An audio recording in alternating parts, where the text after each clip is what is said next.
with Guardians of the Galaxy Volume 3 coming very soon, as all of you should know by now, just by my profile pic, right? And the banner, the new banner, by the way. The ship's unique design suggests There were no fatalities. Huh?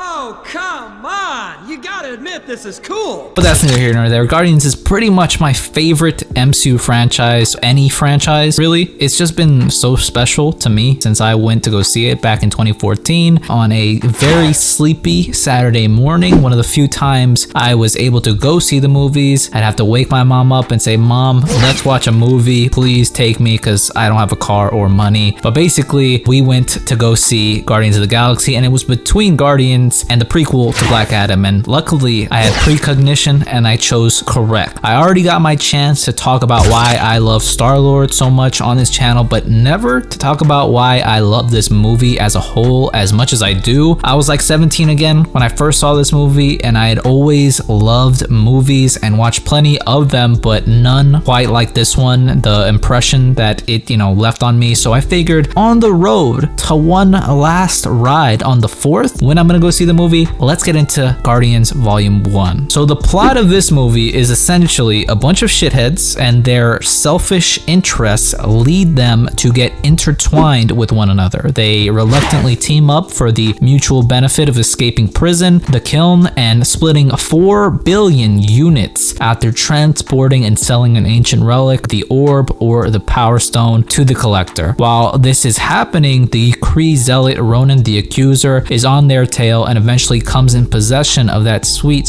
Infinity Stone. Now they must save the galaxy from Ronan by doing the one thing they never thought they could: giving a shit. Nothing too special with the plot, right? I don't think they set out to reinvent the wheel, but what follows is what makes the movie. The characters we see are not only entertaining, there's plenty of good humor and dialogue between them to keep you engaged throughout, but they're also incredibly emotionally compelling, okay? In more serious moments that they're given to balance everything out. A lot of people will complain about humor in a movie, especially in this one, but I think this movie balances the humor and the emotional moments just so well. You can have different tones in a movie and still have it work just as well. I don't need a movie to be 100% serious the whole way through. As long as it doesn't veer off into insane, stupid ridiculousness, we're all Gucci, okay? We're introduced to Peter Quill, Star-Lord, the leader of the group, with the traumatic experience of not only losing his mother as a child to cancer, but then immediately getting abducted by space pirates. And that gets you to care right off rip about this kid and the person he becomes. Rocket and Groot are an oddball duo, with Rocket being the hyper rough around the edges technological genius, but we find out that anger and all those walls that Rocket puts up, all that pushing away of people, are there, and they're there for a reason.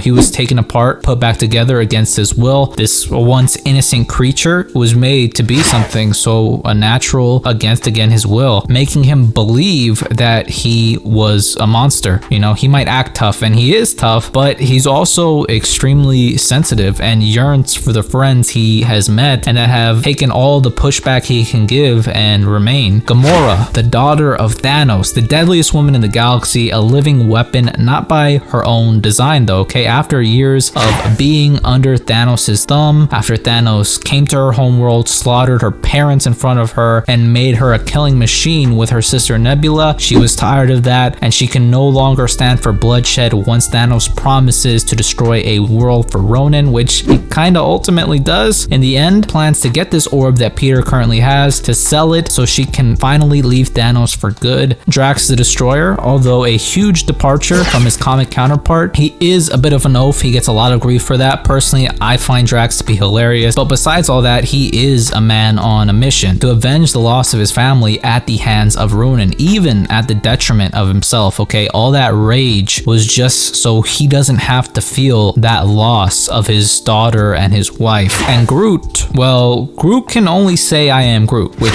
call me pretentious, I don't really give a fuck, but I think that's kind of a metaphor for, in the beginning, selfishness, okay? And that is to contrast where we get to in the end with Groot sacrificing himself to cocoon and protect the team from the crash of the Dark Aster, and his last words being, "We are Groot." I think that's as well a big theme of the the movie. A lot of it is sharing pain, as they do so in the end with the Infinity Stone to explode Ronan's blueberry ass, but also when they open up about their pain to one another. Peter, in the beginning, as a child, was not able to accept his mother's death. He couldn't even say his mother died when talking to Gamora about why he went back for his Walkman. And through the act of touching an Infinity Stone, which it was previously established, once you do, you go fucking bye-bye, you go sicko mode into the fucking wind. That act of selflessness led to Peter seeing his mother again through Gamora and facing his pain, taking that hand which led him to finally opening up his mother's gift and coming to terms with her death. I think selflessness is another big theme of the movie. It's obviously virtuous and what,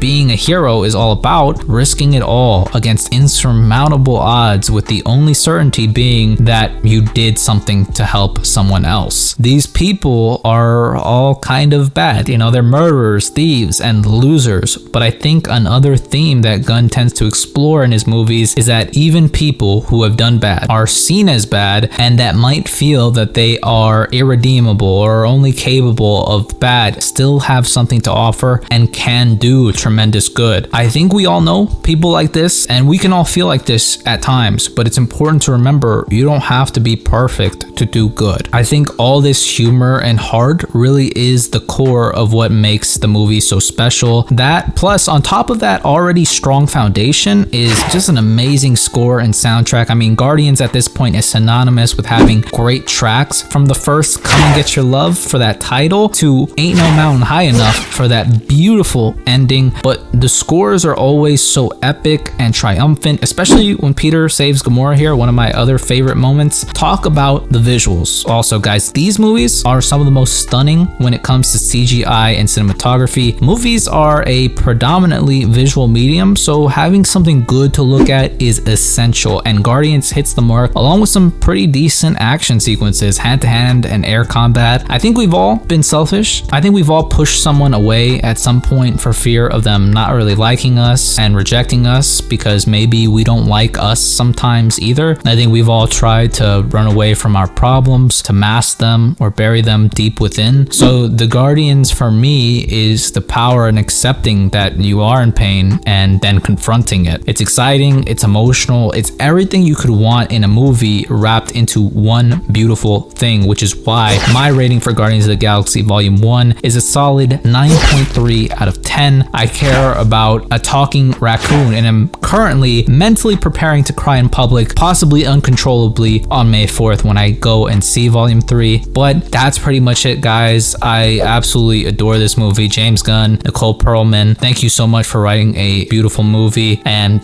just changing my life. These characters mean so much to me and I'm so excited to talk about them and to kind of see their end in a couple weeks. Let me know what you thought of Volume 1. Was it special to you? Was it not special to you? And whether or not you got your Volume 3 tickets already. Just to, put it out there, reviews have already come out for Guardians of the Galaxy Volume 3, and needless to say, this really wasn't too much of a shocker, but it's coming out with absolutely stellar reviews.